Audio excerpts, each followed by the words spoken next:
তো guys welcome to our change blogs. তোমরা আবার ভাবছো দ্বিতীয়বার ট্রেন থেকে ইন্টারভিউ শুরু করছে। হ্যাঁ, আজকে আমি গিয়েছিলাম আমার বাপের বাড়ি একটা দরকারে। তো যাই হোক, সেখানে গিয়ে আগে দরকারটা মিটিয়ে তো আবার চলে গেছিলাম বাড়ি। আর আমি বাড়ি থেকে কিন্তু এই বাড়ি থেকে কোনো ইন্টারভিউ শুরু করে যেতে পারিনি, অনেকটা তাড়াহুড়োর মধ্যে বেরিয়েছিলাম সেই কারণে। তো বাড়ি যাওয়ার মতোই মা কিন্তু খাবার বেরিয়েছিল। খাবারে ছিল এঁচোড় চিংড়ি, কাতলা মাছের কালিয়া, বোয়াল মাছের ঝোল, চাটনি, মিষ্টি। তো যেহেতু আমি একা এসেছিলাম ওই জন্য আর বেশি দেরি করিনি, তাড়াতাড়ি বেরিয়ে পড়েছিলাম প্রায় 4টে থেকে 4:30টার ভিতর। তো বেরিয়ে রাস্তায় যাওয়ার সময় মা খেয়ে নিয়েছিল আইসক্রিম আর আমরা খেয়ে নিয়েছিলাম ফালুদা।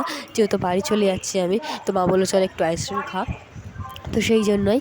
আর তারপর চলে গেছিলাম স্টেশনে। আর তো আর চলে এসেছিলো ট্রেন, আর ট্রেনে করে মাদের বাই বাই করে চলে গেছিলাম বাড়ি যাবার উদ্দেশ্যে। তো যাই হোক, আজকের বিকেলটা কিন্তু সেই দিনকার বিকেলটা কিন্তু অসম্ভব সুন্দর লাগছিলো, তোমাদের দেখতেই পেলে।